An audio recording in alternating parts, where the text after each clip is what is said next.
Hello, good morning, Jar of Marble dwellers and Jar of Marble curious. My name is Linda and this is Jar of Marbles. And I'm Bob. It's good to see you, Bob. Yeah, it's always good to see you too. Great.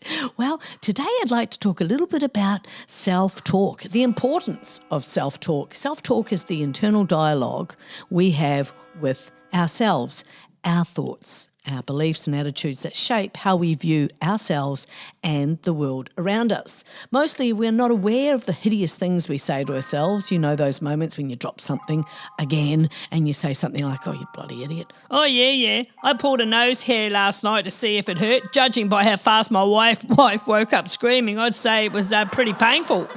Oh, don't be giving me ideas there, Bob. Though often unnoticed, these thoughts. So unnoticed. But when you think about it, you have to admit that's exactly what you do, and quite often have no idea how damaging it is. Well, it's just another habit, isn't it? Well, really, that's all it is. This inner conversation plays a crucial role in our mental well-being, our behaviour, and overall quality of life. Hashtag self-talk. Self-talk influences mental health. Well, yeah, it would have to. Positive self-talk helps reduce stress, anxiety, and depression. Life is like toilet paper. You're either on a roll or you're taking shit from some ass out. Do unto others as you would have do unto you, I would say. When we challenge negative thoughts and replace them with constructive, encouraging messages, we foster a healthier mindset. Louise, a very well-known author and speaker, very good speaker, in her book she explains from the most easiest, most basic position how to listen to yourself and how to speak to yourself. And it's very, very good. Very good. Improved my thinking in many situations over the years. I've been listening to her for at least 30 plus years since I was first introduced to her book, You Can Heal Your Life. Hey, so when you fart so hard, you need chapstick for your wind-burned bum. Couldn't have said it better, Bob. Yeah, I thought so. There's plenty of stuff on YouTube, free audio books, life-changing information, so easily applied and utterly, as I say, just will change your life. Only a woman who's given birth without an epidural can truly describe the pain a man goes through when he's got the flu. True, big babies. So on the other hand, persistent negative self-talk can increase feelings of being completely helpless, can't it? And lower your self-esteem. And it just stands to reason. You have your own mind. No one else lives in there. Oh, yeah, true. Self-talk, the good, strong, kind, positive, builds confidence and good, strong self-esteem. Controlling my mouth is the easy part. It's the subtitles on my face that's the problem. Encouraging internal dialogue can empower us. Phrases like, I can handle this, or I've done hard things before, build confidence and motivate us to take action. Yeah, sounds like a powerful, strong feeling to the brain. Yeah, so over time, this kind of self-talk becomes a habit that strengthens resilience and your self-worth. The only thing worse than going through a divorce was, well, a marriage. Sounds like a true story. Strong self-talk improves performance. When I say I won't tell anyone, my best friend doesn't count. Oh, I know, Bob. Oh, I know. In fields like sports, academics and public speaking, self-talk can enhance focus and performance. Athletes often use mental rehearsals and affirmations to improve their outcomes. This is not unheard of. You would have heard of this. Likewise, telling yourself stay calm or I'm prepared before a presentation can lead to better results. Even when I recognise I am in a stressful, possibly awkward situation, I talk to myself, tell myself I'm okay and I'm safe, just calming down my nervous system. And also tapping or EFT is a really easy, smart practice, and I highly recommend Jessica Ortner, Ortner, O-R-T-N-E-R, Jessica Ortner, a fabulous lady to look up and practice with on Instagram. I'd imagine she's on YouTube as well. I say, if you don't swear while driving, you're not paying enough attention to the road. Oh, well, you are either part of the solution or part of the problem, aren't you, Bob? Well, I suppose. That good self-talk helps with decision-making. Self, are you there? Yes, Self, I'm here. What's up? Reflective self-talk helps us clarify our values and make thoughtful decisions. Asking ourselves questions like, what are my options? Why am I really making this decision? Or what matters most here? can guide us toward more intentional choices. I love being me. It just pisses off all the right people, I say. Oh, I need this on a mug. Hashtag self-talk. Healthy self-talk shapes identity and outlook. The way we talk to ourselves shapes how we see the world and our place in it. Repeating negative labels like I'm lazy and I'm not good enough reinforces a limited self-image. Well, yeah, it would. It doesn't feel very rock and roll, does it? Well, no, Bob, it doesn't. In contrast, positive self-talk helps us develop a growth mindset, recognising that we can change, improve, and learn from our experiences. Yeah, bake a cake with rum and nobody bats an eye. Bake brownies with laxatives and everybody loses their shit. Too funny. Have to send that cake to some of our fake friends. Using self-talk to change how you feel about yourself and life is a scientifically supported psychological practice. See, here we go. I like this. I love a good scientifically supported practice. And it works, and fast. It's like one of the best kept secrets to a very different and very cool life. This concept is rooted in cognitive behavioural therapy. I've talked about this before, CBT and neuroscience, which shows that how you talk to yourself can significantly influence your mood, behaviour, and overall mental health. Hey, what about when you're unable to sleep and the brain says, hey, can I offer you a selection of your worst memories from the last 10 years? Oh yeah, on the menu today is a potpourri of bad choices and big embarrassments, devil's choice coming up. Can we talk about the scientific basis for self-talk? Well, yeah. So, Bob, with cognitive reframing, which is CBT, the core idea is thoughts influence feelings and behaviours. Yeah, I can see that, yeah. So the mechanism is that by identifying negative self-talk and replacing it with more realistic or positive alternatives, you can change your emotional state and behaviour. So an example could be, say, changing I always fail to I've failed before, but I can learn and I can improve. Reduces hopelessness and increases motivation. Feels better too in my brain. That it does. It really, truly does. So research supports dozens of studies show CBT reduces symptoms of depression, anxiety and stress through structured self-talk strategies. Self-talk strategies. I love it, dwellers. Wanted someone to brush their teeth with me because 9 out of 10 dentists say brushing alone won't help tooth. Case. No weirdos, please. Maybe you can Zoom your brushing with 10 or 12 others. Now, with neuroplasticity, the core idea is that the brain can rewire itself based on repeated mental experiences. Operative words being repeated mental experiences. Correct. The mechanism is repeated positive or constructive self-talk strengthens our neural pathways associated with self-worth and optimism. You're very optimistic. I am, yes, and I always have been. Hashtag self-talk. So an example of helping in creating self-talk practices, habits, are daily affirmations or compassionate and kind inner dialogue, which will reinforce self-esteem over time. I kept one in the car by Louise and will read it out loud before I step out into my day. And it's this, it's all is well, everything is working out for my highest good, and out of this experience, only good will come, and I am safe. Oh, I like that. Yeah, it is. It's very calming. And the research supports this. Studies in neuroscience show that the consistent positive mental habits create measurable changes in brain regions like the prefrontal cortex and the amygdala, the areas involved in decision-making and emotional regulation. You know, the old body is a temple, an ancient creaky temple with questionable plumbing. Yep, the lift doesn't reach the top floor and there are a few bats loosed in the belfry. But isn't it about time you showed yourself self-compassion? Yes! Yes, it is about time. Absolutely. Now, core idea is talking to yourself kindly during suffering. It starts building the resilience. So you're having a bad time, you've had some bad news, and at that time to be able to start just saying kind things to yourself doesn't matter whether you believe it or not. It just helps yourself calm down. That's the challenge, isn't it, when you're having a tough go of things? It is, and it's so rewarding, life-changing. So what is the procedure?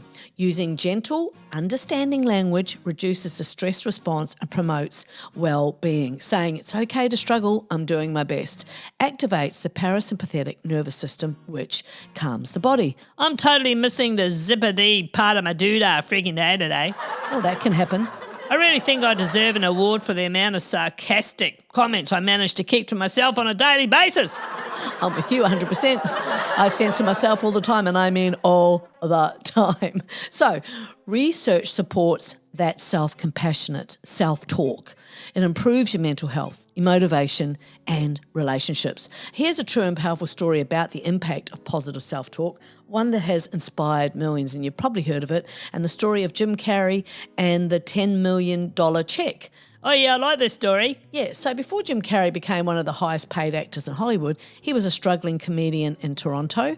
Jim's life was filled with uncertainty, and what set him apart was his mindset and the use of positive self-talk. In the early 1990s, before he had his big break, Carrey wrote himself a check for $10 million for acting services rendered and dated it for Thanksgiving 1995. He kept that check in his wallet and looked at it regularly. He would visualise receiving that money and tell himself it would happen, even when nothing in his life looked like it was going to change. He just simply didn't wish for it. He combined this positive self-belief with relentless effort.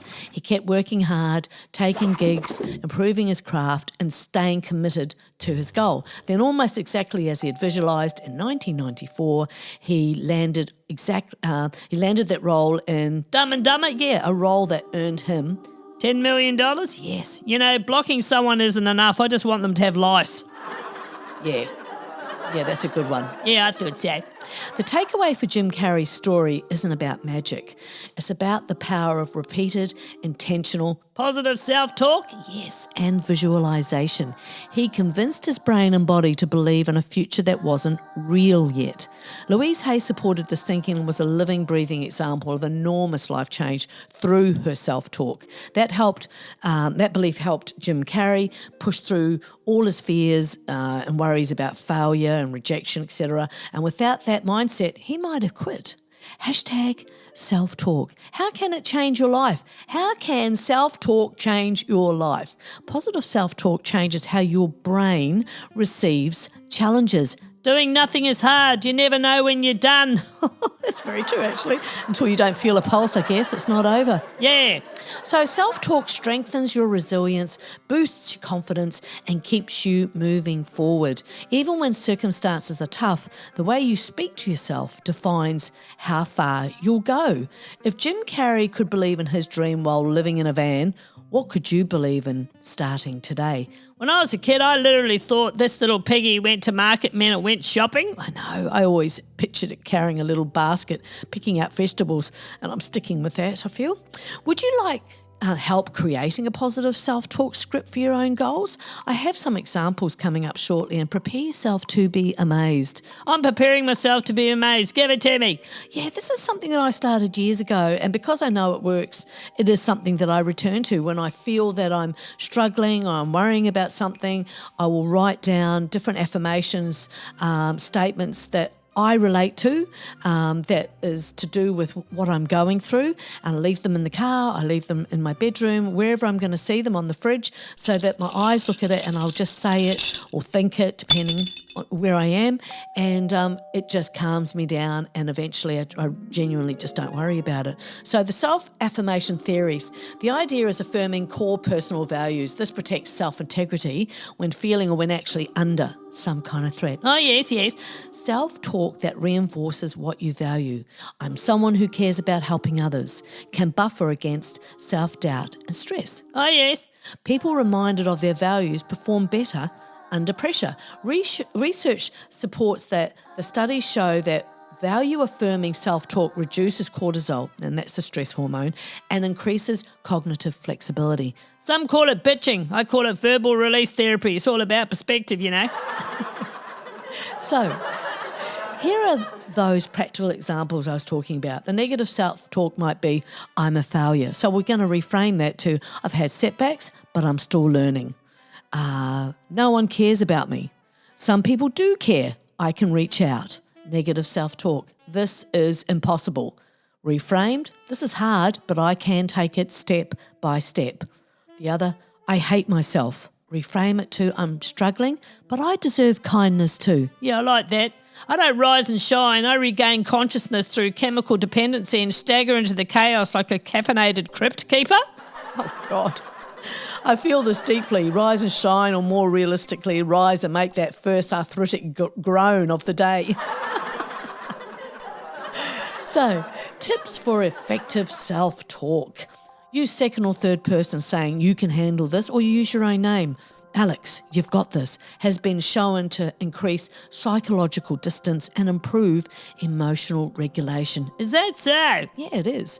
Be specific. Vague positive talk like I'm amazing is less effective than grounded statements like I've worked hard and handled that well. I'm going to start humming the Jeopardy theme every time someone talks too long so to get them to the point. I did that to a spam caller last week, actually. So make it habitual. Regular practice, e.g. whether it's journaling, mirror work. You've got to look up mirror work. Louise Hay's work on mirror work is absolutely amazing. Again, very life-affirming, very helpful. Morning affirmations builds lasting change. I've tried mirror work and it's a game changer. It sure is. Balance realism and optimism. Blind positivity isn't helpful. Acknowledge struggles while emphasising growth and agency. I married my wife for her personality. Didn't realise that it came as a variety pack, and some days I'm lucky enough to sample all 6 flavours. Ha ha. Bob. So some of the key researchers that I was looking at here, aside, I mentioned Louise Hay and Jim Carrey's story. There's Aaron Beck and Albert Ellis, the founders of CBT. Kristen Neff, research on self-compassion. Ethan Kross, Kross, worked on self-distanced self-talk, which is psychological distancing.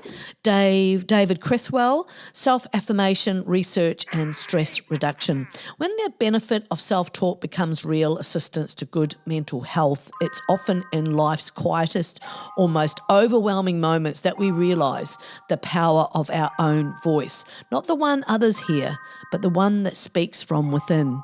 Self-talk, once dismissed as simply thinking out loud or a quirky habit, has grown into a recognised and vital tool in supporting mental health. But when does it move beyond casual chatter and become real assistance? Yes, when does it?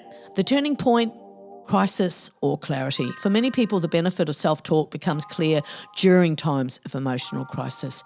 Brain cells die, skin cells die, and even hair cells die, but the fat cells of my stomach must have accepted Jesus Christ as their Lord and Saviour since they seem to have eternal life. Well, at least they found eternal salvation. It could be the aftermath of a breakup, the anxiety before a job interview, maybe someone's passed away, the sting of failure, or the suffocating weight of depression. In these moments, the inner dialogue can either be a source of sabotage or a path toward healing. I just hate what I thought was a feta cheese crumble. No, hold on. I just ate what I thought was a feta cheese crumble from my salad off my shirt, and turns out it was deodorant. So how's your day going? Note to self, never eat anything from your shirt. No, probably not a good idea. It becomes assistance when you learn to shift the voice from critical to compassionate. Instead of, I'm such a failure, you learn to say, hey, I'm having a hard time right now, but this doesn't define me. Or it's just an old pattern and I can change that now. I can change and will continue to. That shift doesn't just feel better, it rewires the brain. Studies in cognitive behavioural therapy, CBT, have shown that positive and realistic self-talk can reduce symptoms of anxiety, improve problem solving and foster resilience. Did you know that William Shatner once tried to start up his own line of lingerie for women? Yeah, unfortunately for him, Shatner Panties was a terrible brand name. Good band name, though. Recognising self-talk as a tool. The benefit of self-talk becomes a real mental health asset when it stops being automatic and starts being intentional. Oh, yeah. People begin to use it rather than just have it. This might happen in small ways, talking themselves through a panic attack or receiving some confusing news, repeating affirmations to counter intrusive thoughts, coaching yourself during moments of self-doubt, naming and reframing distorted thoughts. This is just anxiety talking, for example. For some, this intentional self-talk begins in therapy, guided by a professional. For others, it's discovered through journaling, meditation, or after reading a powerful book. See, the problem with healthy eating is I don't actually want to do that. Thanks for that.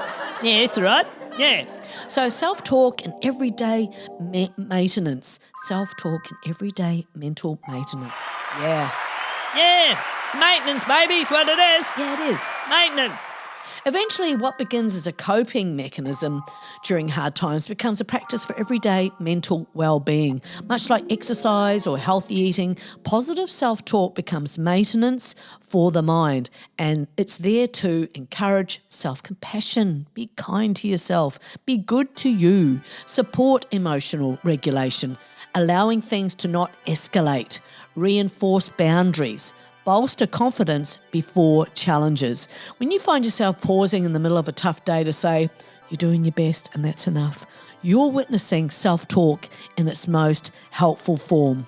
Yeah, and you're looking out for you. That's right, absolutely. Hashtag self-talk. So we have to say goodbye. We do, and I can just tell. Yeah, it is. It is time to say goodbye. Yeah. The benefit of self-talk becomes real the moment you realise that your mind is not just a place where thoughts happen. It's a place where you can intervene. Oh, I like that. Yes, intervene. It's when the voice inside you stops echoing old criticism and starts becoming a source of strength. I love that. That's when self-talk shifts from background noise to a powerful ally in your mental health journey. So my hope is that you know self-talk isn't just motivational fluff. It's a scientifically grounded way to change how you feel and live. Through consistent and deliberate internal dialogue, you can reshape your thoughts, manage emotions, improve self-worth, and build a more optimistic and resilient mindset. I went bra shopping with my wife yesterday. Oh, yes. Yeah, why are bras so expensive? You're buying some fabric to support 2 sacks of fat on the chest, not 2 first-class tickets to space. Thanks for that. You are right, though. Yeah, I know I am. So here's a final thought. Oh, no, not another final thought. Oh, shut up, Bob. Self-talk is not about pretending everything is perfect. It's about being kind to ourselves, realistic about challenges, and intentional in our inner dialogue. Yeah, the inner dialogue. By becoming more aware of how we talk to ourselves, we can change into even more mightier beings, happy ones too. So thank you. Thank you so much for joining me. And me. Yeah, thank you too, Bob. So say good day to the family and give the seagull a snack, and we'll see you next time, okay? Okay then. Bye. Bye.